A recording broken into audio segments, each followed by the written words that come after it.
Zone RTI media. నమస్కారం, వార్తలకు స్వాగతం. ముందుగా ముఖ్యాంశాలు. CM Chandrababu Naidu press meet, పలు అంశాలపై వివరణ.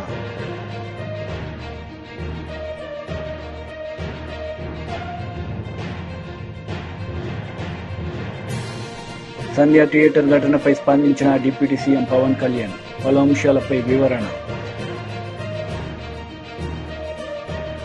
సీఎం చంద్రబాబు నాయుడు మీడియా సమావేశం నిర్వహించారు. ఈ సందర్భంగా ఆయన మాట్లాడారు. ప్రిన్సిపల్స్ లో వాటర్ సెక్యూరిటీ అనేది one of the important principle.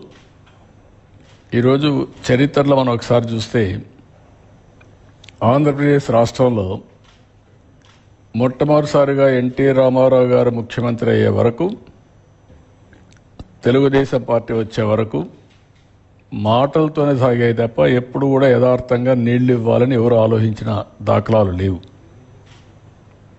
First time Telugu Ganga project NT Rama Rao గారు ఆ రోజు నీళ్లు ఇవ్వాలి తమిళనాడుకు అందరూ చెప్పిన తర్వాత 3 రాష్ట్రాలు 5 TMC నీళ్లు ఇవ్వాలని, ఆంధ్ర, కర్ణాటక, అప్పుడు సమైక్యాంధ్ర, మహారాష్ట్ర ముగ్గురు ఇవ్వాలంటే ఇందిరాగాంధీ సమక్షంలో ఒక అగ్రిమెంట్ జరిగింది. ఆ సందర్భంలో ఎన్టీ రామారావు గారు చెప్పింది, శ్రీశైలం నుంచి నీళ్లు ఇవ్వడానికి నేను సిద్ధంగా ఉన్నాను తెలుగు గంగ ద్వారా, అయితే కండిషన్ మాత్రం అండర్ గ్రౌండ్ పైపు కాదు, కెనాల్ ద్వారా నీళ్లు ఇస్తామని. అక్కడి నుంచి రాయలసీమలో ఫస్ట్ టైం తెలుగు గంగ ద్వారా నీళ్లు తీసుకొచ్చిన వ్యక్తి ఎన్టీ రామారావు గారు. ఈరోజు ఏ ప్రాజెక్టులైనా మీరు తీసుకుంటే అటు తెలంగాణ కానీ మిగిలిన రాష్ట్రంలో కానీ 90% ఆఫ్ ది ప్రాజెక్ట్స్ తెలుగుదేశమే స్టార్ట్ చేసాం, తెలుగుదేశం పార్టీనే పూర్తి చేస్తున్నాం. గండికోట కావచ్చు, లేకుంటే సోమశిల కావచ్చు, కందలేరు కావచ్చు. సోమశిల అయితే ఎక్స్పాన్షన్ ఎన్టీ రామారావు గారు పెట్టింది. ఇలాంటి అనేక ప్రాజెక్ట్స్, లిఫ్ట్ ఇరిగేషన్లు కానీ ప్రాజెక్ట్స్ కానీ ఇవన్నీ ఆ రోజు చేశాం. తర్వాత 2014 బైఫర్కేషన్ సమయంలో కాంగ్రెస్ పార్టీ పోలవరాన్ని నేషనల్ ప్రాజెక్టుగా పెట్టడం. అప్పుడు నేను కూడా ఆలోచించిన తర్వాత ఆ రోజు కూడా మీరు చూస్తే మేజర్ డెసిషన్ తీసుకొచ్చాం. 7 మండలాలు తెలంగాణలో ఉండే మండలాల్ని నేను ఎన్నికైన వెంటనే ప్రధానమంత్రి గారికి చెప్పి, ఈ 7 మండలాలు మాకు ఇస్తే తప్ప నేను ప్రమాణ స్వీకారం చేయను, ఇది ఇవ్వకపోతే 2 రాష్ట్రాలు ఉంటాయి, మళ్ళీ పర్మిషన్ అంటే పర్మిషన్ రాదు, సబ్మర్జెన్స్ వస్తుంది, దీంతో ప్రాజెక్టు పూర్తిగా నిర్వీర్యం అయిపోతుంది, పేపర్ మీద ఉంటుందని చెప్పి గట్టిగా చెప్పి, చరిత్రలో మొట్టమొదటిసారిగా మీరు చూస్తే 7 మండలాలకు ఇవ్వడానికి ఒక ఆర్డినెన్స్ తీసుకొచ్చి ప్రెసిడెంట్ ఆఫ్ ఇండియా సంతకం పెట్టిన తర్వాత పార్లమెంటు సమావేశాలు పెట్టారు ఎంపీలు ఇంట్రడ్యూస్ చేయడానికి. అది తెలుగుదేశం పార్టీ చరిత్రలో ఒకసారి చూస్తే, ఆంధ్రప్రదేశ్ చరిత్రలో వివిధ సందర్భాల్లో ఇవన్నీ చేయడం. ఎప్పుడు కూడా ఎన్టీ రామారావు గారు ఈ వాటర్ విషయంలో అన్ని విషయాల్లో కానీ చాలా ముందు చూపుతూ ఆలోచించారు. అదే మరి తెలుగుదేశం తర్వాత నేను కూడా అనేక ప్రాజెక్టులు, వెలుగొండ ప్రాజెక్టు కూడా నేనే ఫౌండేషన్ వేశాను. అలాంటిది ఈరోజు మళ్ళీ నేను వచ్చిన తర్వాత దాన్ని పూర్తి చేసే పరిస్థితికి వస్తున్నాం. వెంగళరాయ సాగర్ దగ్గర నుంచి ఒకటి రెండు కాదు, మద్దు వలస దగ్గర నుంచి ఆల్ ప్రాజెక్ట్స్ అన్నీ కూడా తెలుగుదేశంలో చేశాం. ఉత్తరాంధ్ర ప్రాజెక్ట్స్ అన్నీ, తోటపల్లి నేనే ప్రారంభించాను, మొన్న వస్తే నేనే పూర్తి చేశాను. ఈ విధంగా మొత్తం ప్రాజెక్ట్స్ చేశాం. ఇప్పుడు నా ఆలోచన, ఒకసారి మీరు చూస్తే ఒక ఐడియా వస్తుంది. రాష్ట్రం అంతా కూడా ఫస్ట్ స్లైడ్, ఇక్కడ మీరు చూస్తే ఉత్తరాంధ్ర డిస్ట్రిక్ట్స్లో వాటర్ షార్టేజ్ ఉంది, రెయిన్ఫాల్ ఎక్కువ ఉంటుంది. దానికి కారణం ఇరిగేషన్ ఇన్ఫ్రాస్ట్రక్చర్ తక్కువ ఉండడం. అక్కడ గడ్డల మధ్యలో కూడా చెక్ డ్యాములు కట్టగలిగితే నీళ్లు వచ్చే పరిస్థితి వస్తుంది. గ్రౌండ్ వాటర్ టేబుల్ కూడా పైనే ఉంటుంది, అయినా కూడా చాలా వరకు నీటి సమస్యలు ఉన్నాయి. రాయలసీమ డిస్ట్రిక్ట్స్ కానీ ప్రకాశం. మాజీ ప్రధాని మన్మోహన్ మృతి పట్ల కాంగ్రెస్ రాజకీయాలు చేయడం సిగ్గుచేటని కేంద్ర మంత్రి కిషన్ రెడ్డి మండిపడ్డారు. బీజేపీ రాష్ట కార్యాలయంలో మాట్లాడిన కిషన్ రెడ్డి మన్మోహన్ అంత్యక్రియల్లో అన్ని పార్టీలతో కలిసి నివాళులు అర్పించాల్సింది పోయి దివాలాకోరు రాజకీయాలకు పాల్పడుతుందని ధ్వజమెత్తారు. మాజీ ప్రధాని వాజ్పేయికి నిర్మించిన విధంగానే మన్మోహన్ సింగ్ కు సైతం స్మారకం ఏర్పాటు చేస్తామని ప్రధాని హామీ ఇచ్చినట్లు వివరించారు. విషయంలో కూడా దేశ ప్రధానులందరికీ ఏ నిబంధనల ప్రకారం ఎలాగైతే చర్యలు తీసుకున్నారో అలాగే మన్మోహన్ సింగ్ గారి యొక్క అదే గౌరవ మర్యాదలు అందాలని కేంద్ర ప్రభుత్వము తరఫున అమిత్ షా గారు స్వయంగా మాట్లాడి ఈ విషయంలో నిర్ణయం తీసుకోవడం జరిగింది. కాంగ్రెస్ పార్టీ రాజకీయాలకు అతీతంగా అన్ని వర్గాల ప్రజలు అన్ని రాజకీయ పార్టీలతో కలిసి ఐకమత్యంగా నివాళులు అర్పించాల్సినటువంటి సమయంలో రాజకీయాలు చేయడము కాంగ్రెస్ పార్టీ యొక్క దివాలాకోరుతనానికి అద్దం పడతా ఉంది. ముఖ్యంగా ఇటీవల కాలంలో రాహుల్ గాంధీ ప్రతి విషయాన్ని రాజకీయం చేయడము,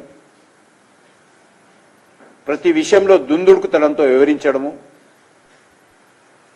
చివరకు బోర్లా పడడం ఆయనకు అలవాటైపోయింది. కానీ ఇలాంటి విషయాల్లో ఇతర విషయాల్లో రాజకీయాలు చేసి బోర్లా పడితే అది మీ పార్టీకి నష్టం కావచ్చు. కానీ ఒక మహానుభావుని విషయంలో కూడా ఈ రకంగా దుందుడుతనంతో వివరించడం ఏదైతున్నదో మరి అందరూ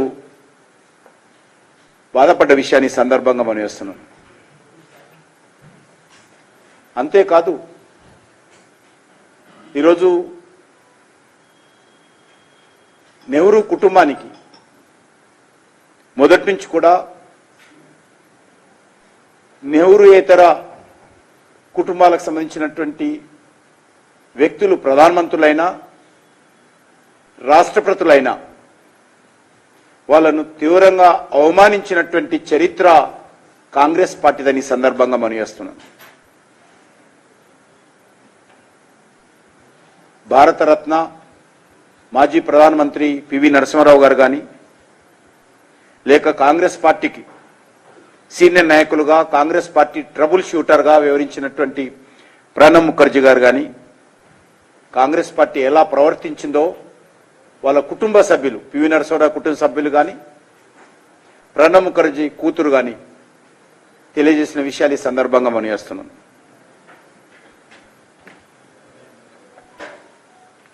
అలాంటి పార్టీ ఈరోజు మన్మోహన్ సింగ్ గారి యొక్క విషయంలో కూడా రాజకీయం చేస్తూ మొసలి కన్నీరు కారుస్తా ఉంది.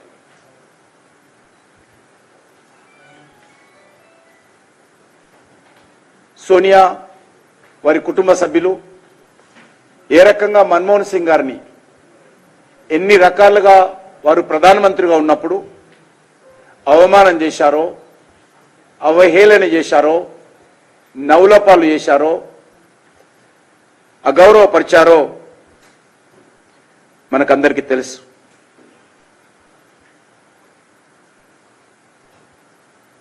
మన్మోహన్ సింగ్ గారి హైదరాబాద్ సంధ్య థియేటర్ ఘటనలో గోటితో పోయి దాన్ని గొడ్డలి వరకు తెచ్చారని ఆంధ్రప్రదేశ్ ఉప ముఖ్యమంత్రి పవన్ కళ్యాణ్ అన్నారు.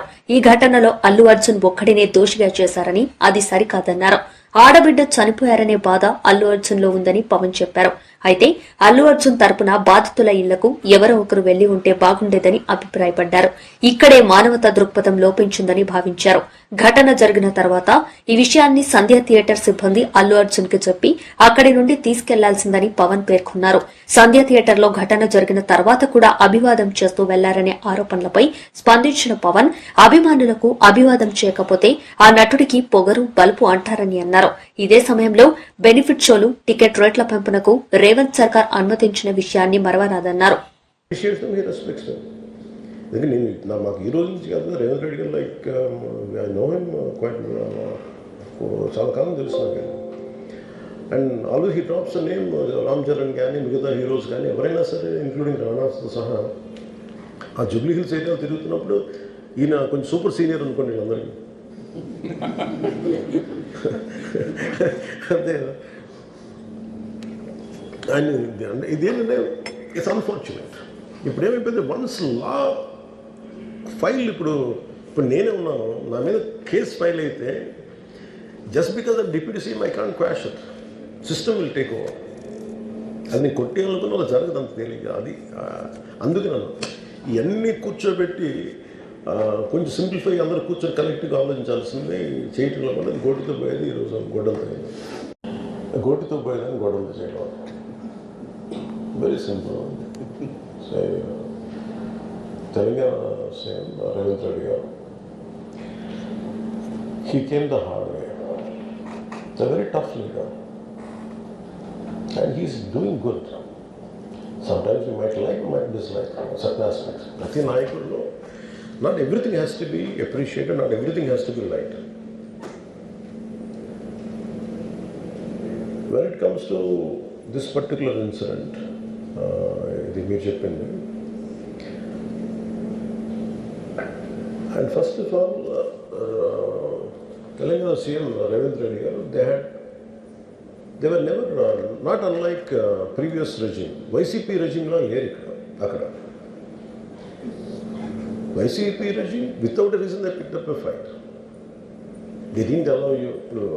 ఇప్పుడు నేను ఒక్కొక్క టికెట్ నేను మొన్నే కనుక్కున్నాను, వాళ్ళు అడిగిన ప్రైజెస్ ఏం ఇస్తామంటే ఊరిని అవడం curiosity ask I said how much was the same ticket అన్నారు.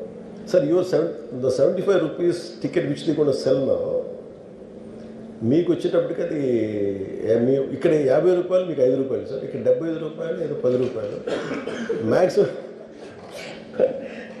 అంటే నా ఫుట్ఫాల్ ఎక్కువ ఉండేది కానీ 5, 10కి 25కి అన్నారు. అసలు Telangana government is not like that.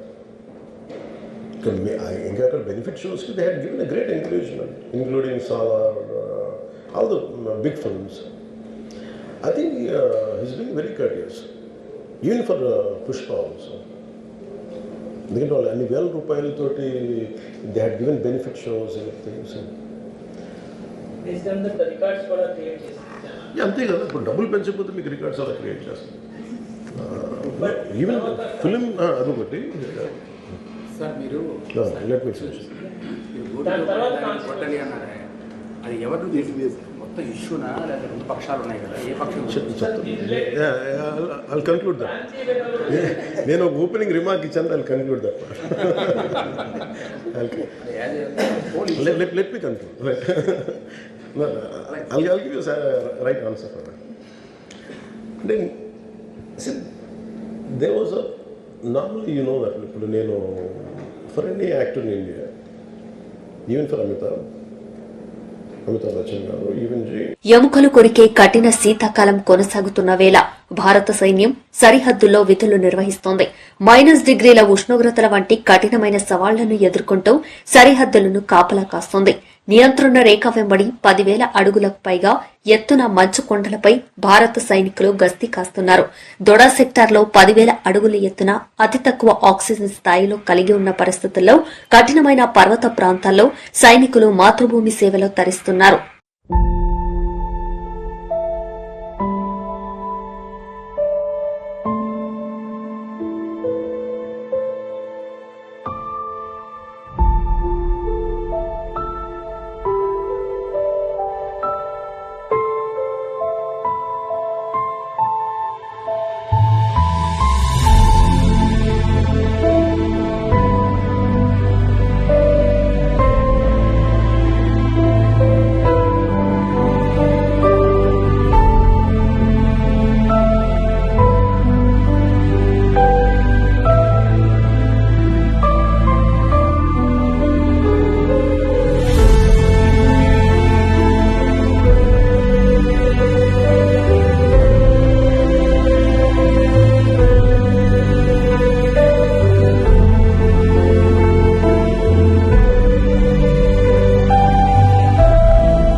BRS leader media సమావేశం నిర్వహించారు. ఈ సందర్భంగా ఆయన మాట్లాడారు.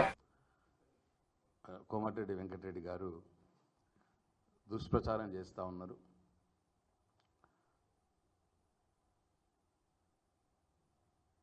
వాళ్ళు చేయంది చేసినట్టు, అన్ని అబద్ధాలు చెప్తా ఉన్నారు.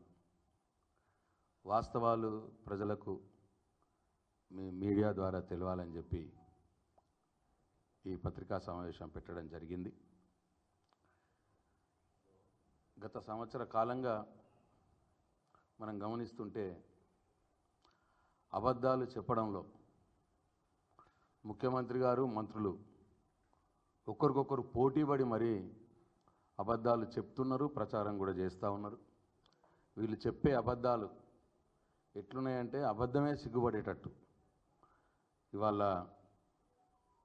వాళ్ళు అబద్ధాలు ఆడుతూ ఉన్నారు. కేసీఆర్ గారు చేసిన పనులను తామే చేసినట్టు గొప్పలు చెప్పుకుంటూ ఉన్నారు. ఇది ఎట్లుందంటే మందికి పుట్టిన బిడ్డని ముద్దు చేస్తూ మాకే పుట్టినట్టు డ్రామాలు ఆడినట్టు ఇవాళ కాంగ్రెస్ ముఖ్యమంత్రి రేవంత్ రెడ్డి గారు, అట్లాగే మంత్రులు, ముఖ్యంగా మా కోమటిరెడ్డి వెంకటరెడ్డి గారు చేస్తూ ఉన్నారు. యాక్చువల్గా ఈ రీజనల్ రింగ్ రోడ్ ప్రాజెక్ట్ అనేది కేసీఆర్ గారి మదిలో నుంచి పుట్టినటువంటి ప్రాజెక్ట్. ఈ ప్రాజెక్టు వారి యొక్క మానస పుత్రిక. ఈ ప్రాజెక్ట్ కోసం వారు ఇంజనీర్లతో, స్టేక్ హోల్డర్స్తో, ఈ హైదరాబాద్ చుట్టుపక్కల ఉన్నటువంటి నాయకులతో అనేక గంటలు మేధోమథనం చేసి ఈ ప్రాజెక్టును వారు రూపకల్పన చేసినారు. దీని ముఖ్య ఉద్దేశం ఏంటంటే హైదరాబాద్ కాస్మోపాలిటన్ సిటీగా అవుతుంది. ఇక్కడ వెదర్ బాగుంటుంది. ఈ డెవలప్మెంట్కి ఎక్కువ స్కోప్ ఉన్నది హైదరాబాద్ సిటీకి. అట్లాగే హైదరాబాద్ నుంచి 100 కిలోమీటర్లు రేడియస్లో ఉన్నటువంటి ఇతర జిల్లాలు కూడా, మెదక్ కావచ్చు, నల్గొండ కావచ్చు, మహబూబ్నగర్ కావచ్చు, రంగారెడ్డి కావచ్చు, ఈ జిల్లాల్లో కూడా ఉన్నటువంటి సెటిలైట్ టౌన్స్ కావచ్చు, ఆ ప్రాంతాలు కావచ్చు, డెవలప్ కావాలి. ఈ 100 కిలోమీటర్ల చుట్టూతా ఏరియాని డెవలప్ అయితే హైదరాబాద్ పెద్ద ఎకనామిక్ జోన్గా తయారవుతుంది. ఈ దేశంలోనే మంచి నగరంగా, ఫాస్టెస్ట్ గ్రోయింగ్ నగరంగా ఎదుగుతుంది అనే దూరదృష్టితోటి ఆ రోజు అప్పటి ముఖ్యమంత్రి కేసీఆర్ గారు ఈ రీజనల్ రింగ్ రోడ్ ప్రాజెక్ట్కి రూపకల్పన చేసినారు. ఇదేంటంటే నార్త్ రీజనల్ రింగ్ రోడ్ ఉత్తర భాగం ఏమో 160 కిలోమీటర్లు సుమారు. ప్రభుత్వ పాఠశాలల్లో ప్రాథమిక విద్య నుంచి ఆంగ్ల మాధ్యమ అమలుపై ప్రపంచ తెలుగు రచయితల మహాసభల్లో తెలుగుదేశం పార్టీకి చెందిన కొందరు మేధావులు చేసిన వ్యతిరేక వ్యాఖ్యలు వారి అహంకార మనస్తత్వాన్ని చాటుతున్నాయని వైఎస్సార్సీపీ రాష్ట్ర అధికార ప్రతినిధి జూపూడి ప్రభాకర్ రావు ఆక్షేపించారు. చదవకపోతే మర్చిపోతే దేశానికి ఎంత నష్టం వస్తుందో ఆ నష్టం అయితే మీరు చెప్పలేదు. కానీ 97% of the parents from the rural background వాళ్ళ పిల్లలు కూడా ఇంగ్లీష్ మీడియంలో చదవాలని కోరుకుంటున్న దానికి మీరేం చెప్తారు? నేను అడుగుతున్న ఎన్వి రమణ గారిని, retired honourable chief justice of India, ఆయన నిన్న మాట్లాడాడు 85 జీవోను వెంటనే కొట్టేయాలని. నేను అడుగుతూ ఉన్నా, మీ పిల్లలు ఎక్కడ చదువుకున్నారు? మీరు నారాయణ స్కూల్ని, చైతన్య స్కూల్ని, ఇంగ్లీష్ మీడియాన్ని ఎప్పుడైనా దీన్ని మొత్తం బద్దలు కొట్టి దానిలో తెలుగు మీడియం పెట్టమని ఏ రోజైనా కోరారా? పోనీ మీ కొడుకులు కూడా మీలాగా తెలుగు మీడియంలో చదివి ఉన్నారనుకోండి, మీ మనవాళ్ళు ఎక్కడ చదువుతున్నారు? మీ మనవరాళ్ళు ఎక్కడ చదువుతున్నారు? నిన్న ఆ మీటింగ్లో ఉన్నటువంటి పెద్ద పెద్ద జడ్జీలు కానీ, పెద్ద పెద్ద రాజకీయ నాయకులు కానీ, తెలుగుదేశం పార్టీ ప్రధానంగా రాజకీయ నాయకులు ఒక్కొక్కళ్ళ పేరును తీస్తే, ఇదిగో నా దగ్గర ఉన్నది అన్ని రాజకీయ పార్టీ, తెలుగుదేశంలో ఉన్న రాజకీయ పార్టీ నాయకులు పిల్లలు మొత్తం ఇంగ్లీష్ మీడియంలో చదువుతున్నారు. ఏ స్కూల్లో చదివారు, వాళ్ళు ఏం చదువుతున్నారు మొత్తం. కానీ పేదవాళ్ళకి మాకేం కర్మ ఇది?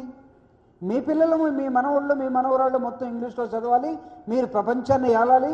మా వాళ్ళు మాత్రం మీకు మీ పొలాల్లో పేడకాళ్ళు తీసేవాళ్ళుగా, మీ ఎద్దులు ముడ్డి అడిగేవాళ్ళుగా, మీరు వదిలేసినటువంటి ముసలి తల్లిదండ్రులను చూసుకునేవాళ్ళుగా, మేము కానిస్టేబుల్గా లేకపోతే మేము రైతు కూలీలుగా బతకాల్సిన అవసరం ఈ రాష్ట్రంలో పేద వర్గాలకు ఎందుకు పట్టింది?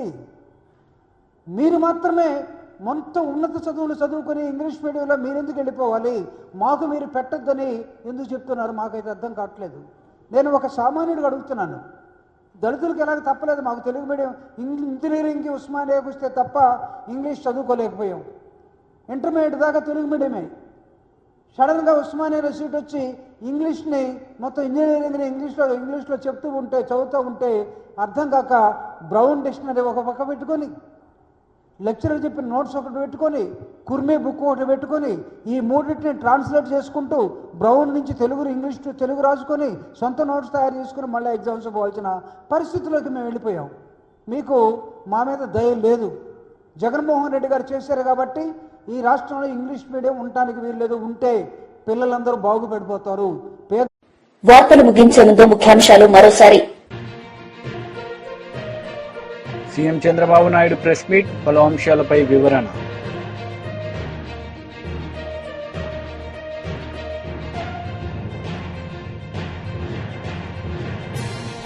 సంధ్య థియేటర్ ఘటనపై స్పందించిన డిప్యూటీ సీఎం పవన్ కళ్యాణ్, పలు అంశాలపై వివరణ.